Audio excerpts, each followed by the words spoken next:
Hello students. In last videos we have read about French Revolution.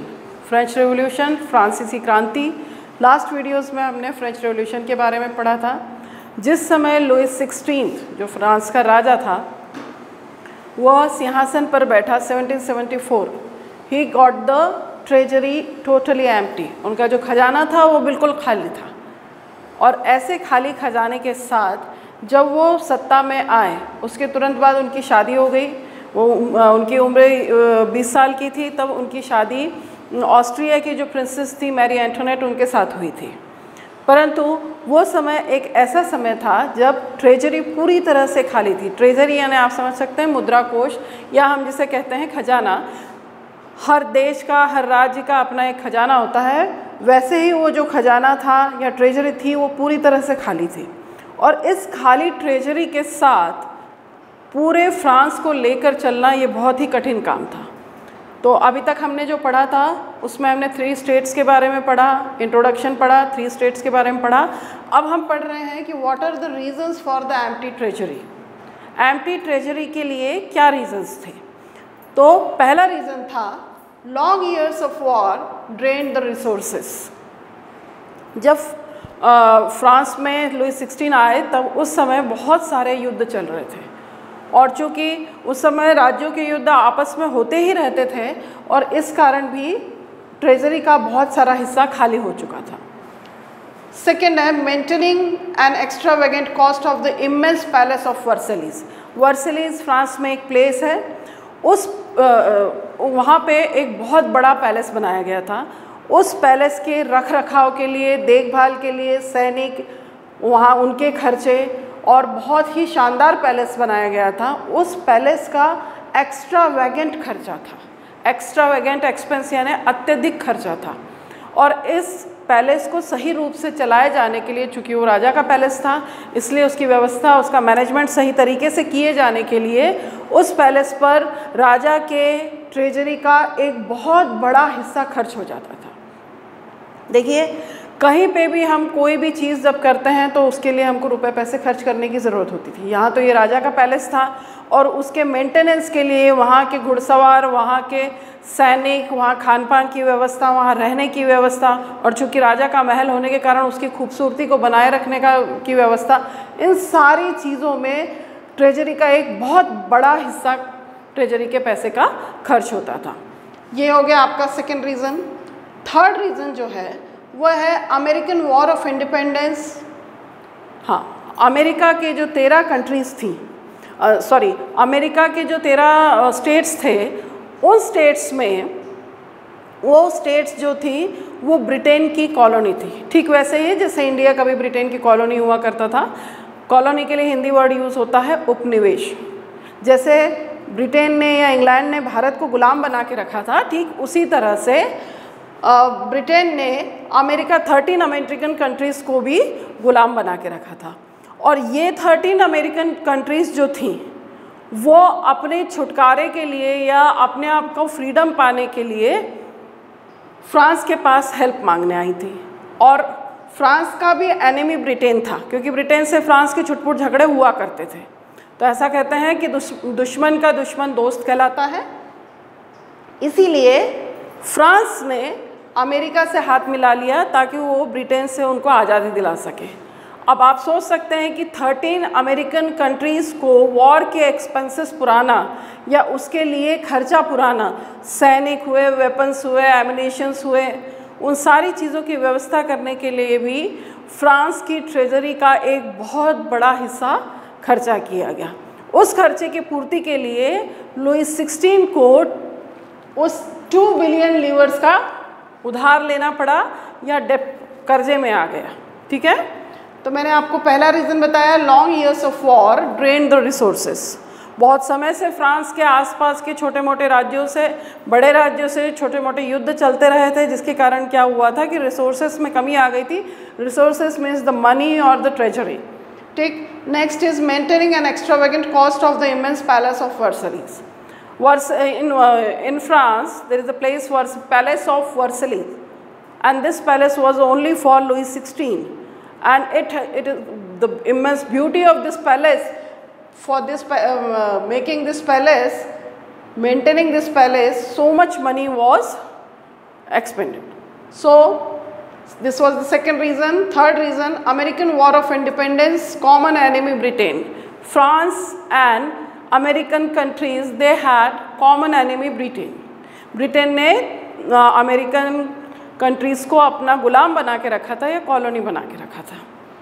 तो ये जो Britain को हराने के लिए, अमेरिका की सहायता करने के लिए फ्रांस ने इन 13 अमेरिकन कंट्रीज़ को एमिनेशंस पहुँचाए, वेपन्स पहुँचाए, सैनिक पहुँचाए। अब इन सब में खर्चा तो लगता ही है।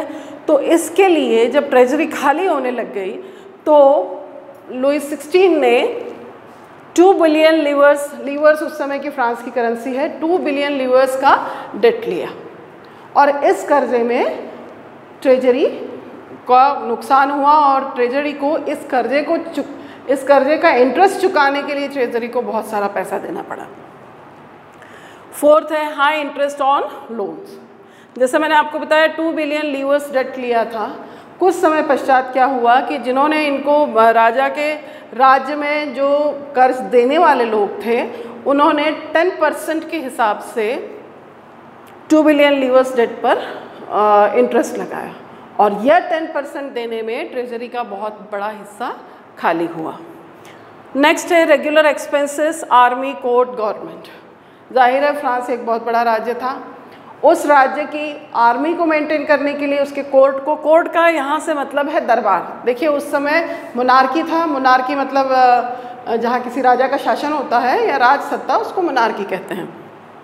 तो राजा के आर्मी संभालने के लिए, राजा का कोर्ट यानी दरबार संभालने के लिए, और जितने भी गवर्नमेंट ऑफिशियल्स थे या जितने भी गवर्नमेंट ऑफिशियल बिल्डिंग्स थी या ऑफिसेस थे, उनके पेमेंट के लिए भी रेगुलर एक्सपेंस राजा को करना पड़ता था। फिर सबसे बड़ी समस्या जो है ये 6th रीज़न है।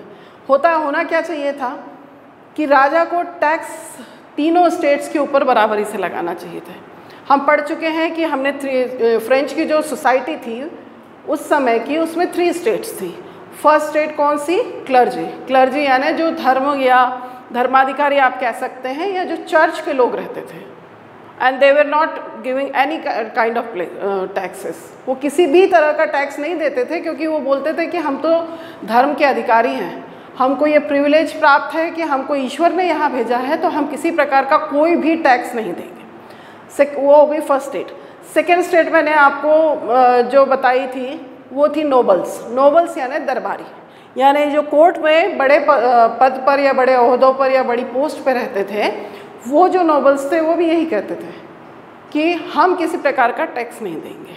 और इसके साथ ही जो थर्ड स्टेट थी जिसमें 90% ऑफ पीसेंट्स थे और बाकी के जो लोग थे वो कॉन्ट्रैक्टर, टीचर्स, टेलर्स, जो भी लोग थे, ये सब लोग मिलकर पूरा राज्य का टैक्स देते थे। हमने पिछले वीडियो में ये भी देखा था कि चर्च ने टीथेस नाम का टैक्स लगाया था, जिसके अनुसार उस समय किसी भी किसान की जितनी भी फसल होगी उसका 1/10% जो होगा वो चर्च ले लेगा। इस तरीके से हर किसान से उसकी फसल का 1/10% लेकर चर्च अपने लिए खाने की व्यवस्था कर लेते थे उस समय, या यूँ कह लीजिए क्लर्जीज अपने के लिए खाने की व्यवस्था कर लेते थे। सेकेंड है नोबल्स ने टैलीज करके टैक्स लगाया था जो कि एक डायरेक्ट टैक्स था। तो इस प्रकार के टैक्सेस ऑलरेडी थर्ड स्टेट के लोगों के सिर पर थे, यानी उनको गरीबी होते हुए भी ये टैक्सेस देने के लिए उनको मजबूर किया जाता था।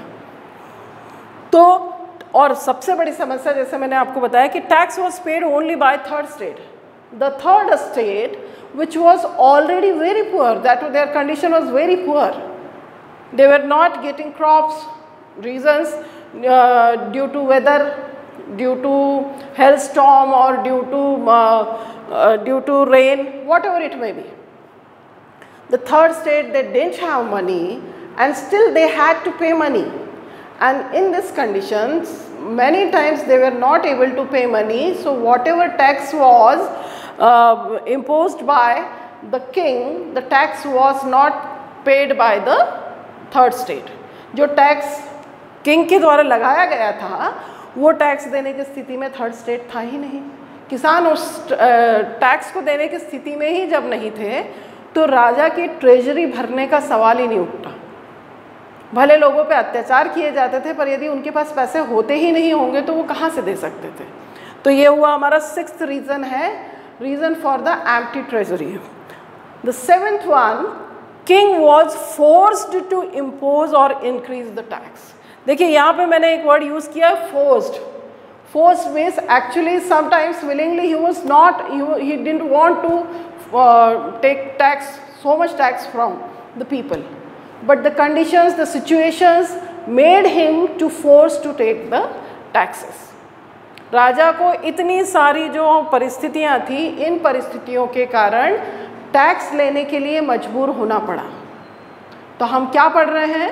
हम पढ़ रहे हैं French revolution, Louis 16, reasons for the empty treasury. What is the first reason? Long years of war drained the resources. That time France had many wars, and due to these wars, the treasury was empty. Okay. Second, maintaining an extravagant cost of the immense palace of Versailles. The court and the kingdom, they had to take care of immense palace of Versailles and so much expenses of this palace. Third one, France was a good friend of America because they had the common enemy. Which was the common enemy? Britain. And because of this, France helped 13 American countries in the war. France provided ammunition, weapons and money to these 13 American companies to fight with Britain.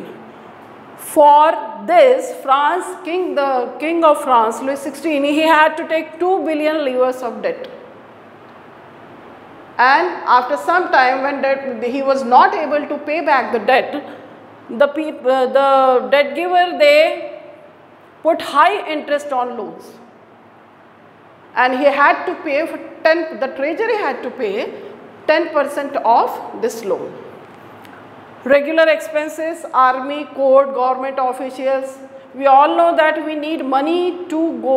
For the survival, we need money. And army, court and government officials and government officers, for all these things, money was needed. 6th, tax was paid only by 3rd state. First 2 states, clergy and nobles were exempted. I told you the reason, because they thought it was thought at that time that they are exempted due to they are privileged. उनको एक प्रकार का privilege या लाभ प्राप्त है कि वो क्लर्जी के परिवार में पैदा हुए हैं या वो नोबल्स के परिवार में पैदा हुए हैं। Last one, king was forced to impose the tax, and in this condition, the treasury of France was empty. और इसी कारण फ्रांस का जो खजाना था वो खाली हो गया था। अब आप ये बात समझ सकते हैं कि गरीबी की अवस्था में जब एक्स्ट्रा टैक्सेस लगाए जाएंगे तो कोई भी व्यक्ति असंतुष्ट हो जाएगा। हम पढ़ रहे हैं फ्रेंच रेवोल्यूशन, फ्रांस की क्रांति। क्रांति शब्द शायद आपके लिए नया होगा, हिंदी में रेवोल्यूशन के लिए क्रांति ये शब्द है।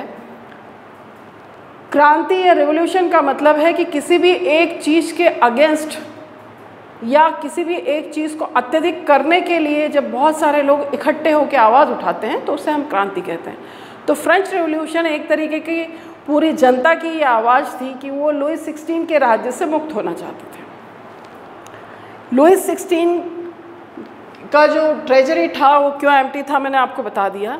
इसके आगे हम पढ़ेंगे कि स्टेप बाय स्टेप ऐसी कौन सी परिस्थितियाँ थी, ऐसी कौन सी सिचुएशंस या कंडीशंस थी जिनके कारण फ्रेंच पीपल को क्रांति करने के लिए मजबूर होना पड़ा, या वह असंतुष्ट हो गए या वह बुरी तरह चिढ़ गए। नेक्स्ट वीडियो में आप ये देखेंगे।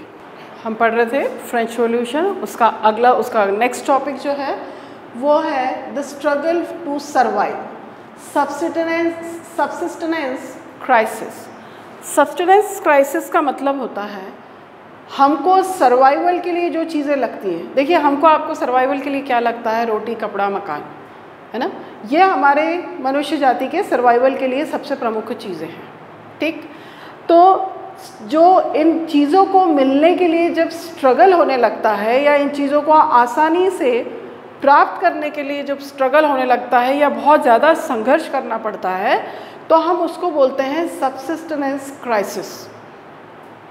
सब्सिस्टेंस क्राइसिस मतलब किसी भी व्यक्ति को अपने सर्वाइवल के लिए, अपने आप को, अपनी फैमिली को जीवित रखने के लिए रोटी, कपड़ा और मकान को पाने के लिए, जो कि हमारे जीवन की मूलभूत नीड्स हैं, जो कि हमारे लाइफ की मेन नीड्स है। एवरीबडी नीड्स एटलीस्ट रोटी, कपड़ा और मकान। बाकी सारी चीज़ें, लग्जरियस चीज़ों की मैं बात नहीं कर रही हूँ। मैं यहाँ पे आपको केवल ये बताना चाह रही हूँ कि the struggle to survive, French people they had to pay tax and they had to struggle to survive. उनको अपनी लाइफ में जीने के लिए संघर्ष करना पड़ रहा था। और इस तरीके का जो संघर्ष होता है, जो हमारे सर्वाइवल के लिए या किसी भी ह्यूमन बीइंग के सर्वाइवल के लिए किया जाता है, तो उसको हम बोलते हैं सब्सिस्टेंस क्राइसिस। आई होप आपको सब्सिस्टेंस क्राइसिस का मतलब समझ में आ गया होगा। देखिए, ये इसलिए समझना बहुत ज़रूरी है क्योंकि फ्रेंच रेवोल्यूशन का बेसिक रीज़न यही है। People were not able to survive, they were not able to earn money and they were not able getting food, and because of that they were getting so much unsatisfied by the king Louis XVI. So here we are reading the struggle to survive excuse me, subsistence crisis. अब देखिए, France की जो population थी वो 23 million थी 1715 में, and then it increased, sudden increase in the population of France, 28 million in 1789. So due to this increase, France needed more crops, more food grains. पर जिस proportion में population बढ़ी, उस proportion में फ्रांस में food grains या crops का production नहीं हो पा रहा था। So as the population was increased from 23 million in 1715 to 28 million in 1789, increase in demand for the food grains. This is obvious. हम सब जानते हैं कि जितनी ज़्यादा पॉपुलेशन होती है उतना हमको फूड ग्रेन्स या हमको फूड क्रॉप्स लगेंगे। ये एक बहुत ही आवश्यक और ज़रूरी बात है। But what was the reason was there, the production was not at the proportion of the increasing population. जो फसल का उत्पादन हो रहा था या जो प्रोडक्शन या क्रॉप्स जो हो रही थी, वो उस गति से नहीं उत्पन्न हो पा रही थी, उस गति से प्रोड्यूस नहीं हो पा रही थी जिस पेस से जनसंख्या बढ़ी थी। जिस पेस से, जिस स्पीड से पॉपुलेशन इंक्रीज हुई थी, उस स्पीड से प्रोडक्शन इंक्रीज नहीं हो पाया था। उसके कई रीजंस थे। ड्राउट, सूखा, और हेल यानी ओले गिरना। इसके अलावा उसके और बहुत सारे रीज़न थे कि गरीब किसान जो थे, जो किसी के अंडर में थे या जो फ्यूडलिज्म में प्रॉब्लम, जिनको फ्यूडल, उनके जो मालिक थे या ज़मींदार मालिक थे, वो उनको उतना रोटी, कपड़ा, मकान की भी स्थिति में नहीं आने देते थे। तो due to this production was decreased. Why? Because of drought और हेल। ड्राउट, सूखा, हेल स्टॉर्म यानी ओले गिरना, जिनके कारण फसल बर्बाद हो गई। तो क्या हुआ? रिड्यूस्ड हार्वेस्ट हुआ। रिड्यूस्ड मतलब कम प्रोडक्शन हुआ फसल का, और उसके कारण लोगों के सामने क्या आ गया? Subsistence crisis. और इसके कारण फ्रांस की जनता के सामने, फ्रांस के लोगों के सामने सर्वाइवल का प्रॉब्लम आ गया। परंतु इसके साथ और एक बात थी। क्या बात थी? वह एक पॉइंट जिसके कारण फ्रेंच पीपल को बहुत ज़्यादा अनसेटिस्फैक्शन हुआ। What was the reason? Due to less production. Production कम हुआ तो क्या हुआ? जो फूड ग्रेन्स की प्राइस थी वो तेज़ी से बढ़ गई। हम सभी को ये मालूम है कि यदि प्रोडक्शन कम होता है तो जो भी फूड ग्रेन होता है उसकी प्राइस बढ़ जाती है। यदि प्रोडक्शन ज़्यादा होता है तो उस पर्टिकुलर फूड ग्रेन या वेजिटेबल या कुछ भी हो, उसकी प्राइस गिर जाती है या कम हो जाती है। अब फ्रांस में ये कंडीशन आ गई थी कि कभी सूखे के कारण, कभी ओलों के कारण, या कभी राजा के सैनिकों के अन्याय के कारण गरीब लोग अपनी फसल नहीं उगा पा रहे थे। और ऐसी स्थिति में जो पॉपुलेशन, बढ़ी हुई पॉपुलेशन को जितना ज़्यादा फूड ग्रेन्स का प्रोडक्शन चाहिए था वो उनको नहीं मिल पा रहा था। और इस समय क्या हो गया कि जितने भी फूड ग्रेन्स थे उनकी प्राइस इंक्रीज़ हो गई। पर जिस पेस से फूड ग्रेन्स की प्राइसेस इंक्रीज़ हुई, क्या मज़दूरों की वेजेस भी उसी गति से बढ़ी, उसी पेस से बढ़ी? क्या मज़दूरों की मजदूरी भी उसी स्थिति में बढ़ी? बिल्कुल नहीं। जिस गति से या जिस पेस से फूड ग्रेन्स की प्राइसेस बढ़ गई, मज़दूरों की मजदूरी फिक्स्ड थी। मज़दूर जो थे या गरीब वर्ग जो था या पीसेंट्स जो थे, वर्कर्स जो थे, उनकी जो वेजेस थी या उनकी मजदूरी थी या उनको दिन भर में जितनी भी उनकी अर्निंग होती थी, that was totally fixed income. And food grains, increase of prices of food grains were day by day it was increasing, and due to this fixed wages they were not able to survive। और इसी कारण food grains की कीमत बढ़ने के बाद जब उनकी फिक्स्ड मजदूरी रहती थी तो वो सर्वाइव कर ही नहीं पा रहे थे। और यही मेन रीज़न था कि फ्रेंच के राजा के प्रति या फ्रेंच के किंग लुई 16 के लिए लोगों के मन में बहुत तेज़ी से गुस्सा आने लग गया था। देखिए, मोनार्की में क्या होता था, मोनार्की में राजा को लोग अपना भगवान समझते थे। That means as the god takes care of us, all of us, we all know that. Just like that people they use to consider the king as their god. और बहुत जगह तो ये मेंटालिटी हो जाती थी क्योंकि उनको ऐसा सिखाया पढ़ाया जाता था कि राजा लोग जो होते हैं वो आपके भगवान हैं और वो जो आपके लिए करते हैं वो सही करते हैं। पर यहाँ पे जब गरीबों को खाने के लिए रोटी नहीं मिली, रहने के लिए मकान नहीं मिला, उनकी परिस्थिति दिन ब दिन खराब होती गई, उनके सामने subsistence crisis, the struggle to survive, जीवन यापन करने के लिए संघर्ष, ज़िंदगी जीने के लिए जो मुश्किलें बहुत ज़्यादा बढ़ने लग गई थी, उसके कारण फ्रेंच के लोगों में या फ्रांस के लोगों में बहुत ज़्यादा अपने राजा के लिए गुस्सा और असंतोष पनपना शुरू हो गया था। ये मैंने आपको पहले भी बताया था कि फ्रेंच रेवोल्यूशन कोई एक इंसिडेंट नहीं है। French revolution is a chain of incidents. बहुत सारी छोटी छोटी कड़ियाँ हैं जिनको जोड़कर आप यदि देखेंगे तो फ्रेंच रेवोल्यूशन हुआ है। ये किसी एक घटना के कारण या किसी एक इंसिडेंट के कारण नहीं हुआ। आपको करना केवल ये है, जब आप फ्रेंच रेवोल्यूशन पढ़ेंगे इसको कहानी के तौर पे दिमाग में रखिए और स्टेप बाय स्टेप जैसे जैसे आपको वीडियोस मिलते जा रहे हैं या जैसे जैसे आप, मैंने जितने भी ये वीडियोस बनाए हैं, मैंने ये सब आपके NCERT की जो बुक है उसके हेडिंग्स के हिसाब से ही बनाए हैं। तो जैसे जैसे आप इसको एक किस्से कहानी के रूप में याद रखते जाएंगे, आपको याद रखना बहुत सरल लगे। अभी तक हमने क्या क्या देखा? फ्रेंच रेवोल्यूशन, फिर हमने देखा फ्रेंच सोसाइटी, फ्रेंच रेवोल्यूशन का इंट्रोडक्शन, फिर उसमें हमने देखा कि किंग लुई 16 1774 में सत्ता में आया। फिर हमने देखा कि उस समय फ्रेंच सोसाइटी कैसे 3 भागों में बटी थी।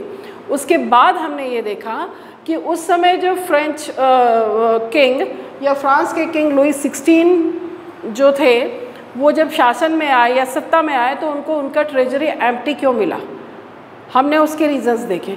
अब इसके बाद फ्रेंच पीपल में क्यों अनसेटिस्फैक्शन अपने राजा के लिए आने लगा, उसके लिए हमने ये देखा subsistence crisis, crisis of survival, जीवन यापन के लिए संघर्ष, द स्ट्रगल टू सर्वाइव। और इसमें हमने क्या क्या देखा कि सबसे मेन कारण था क्या, 1715 में पॉपुलेशन 23 मिलियन थी और वही पॉपुलेशन 1789 तक 28 मिलियन हो गई। और इतनी पॉपुलेशन के कारण increase the demand for food grains. पर फूड ग्रेन्स के प्रोडक्शन में हमको क्या मिला, उतनी तेज़ी से नहीं हो पाया प्रोडक्शन। उसका रीज़न सूखा और ओले गिरना या ड्राउट और हेलस्टॉर्म। और इसके कारण क्या हुआ, फसल कम हुई, रिड्यूस्ड हार्वेस्ट हुआ। और इसके कारण किसानों के सामने या थर्ड स्टेट के सामने, केवल थर्ड स्टेट के सामने, क्योंकि फर्स्ट और सेकंड स्टेट तो बहुत आराम से अपनी लाइफ, लग्जूरियस लाइफ जी रहे थे, सब्सिस्टेंस क्राइसिस हुआ। और इन सब में एक मुद्दा ये आया कि जैसे जैसे फूड ग्रेन्स की प्राइसेस बढ़ती गई, लोग यदि वो खरीदने जा रहे थे तो उनके पास पैसा इसलिए नहीं था कि फूड ग्रेन्स की प्राइसेस बढ़ने के साथ साथ उनकी वेजेस या उनकी मजदूरी नहीं बढ़ी थी। Wages were fixed but the prices of food grains were increasing. ठीक, अब नेक्स्ट पार्ट में हम पढ़ेंगे कि एक नए तरीके का मिडिल क्लास कैसे उभर कर बाहर आया, कैसे एक नए तरीके के मिडिल क्लास ने, जो अभी तक का मिडिल क्लास था वो नहीं, कैसे उन मिडिल क्लास को ये समझ में आया कि हमारे भी कुछ अधिकार हैं। और इस मिडिल क्लास के अंदर कौन कौन से लोग थे जो कुछ ज़्यादा पढ़े लिखे थे, कौन से थे जो कम पढ़े लिखे थे, और कौन से थे जो बिल्कुल भी पढ़े नहीं लिखे थे। और इसी के साथ साथ इस समय बहुत सारे ऐसे राइटर्स हुए जिनकी किताबें पढ़कर लोगों ने समझी और उनका मतलब समझा, और धीरे धीरे फ्रेंच रिवॉल्यूशन के लिए रोड बनता चला गया। यह हम हमारे नेक्स्ट वीडियो में देखेंगे।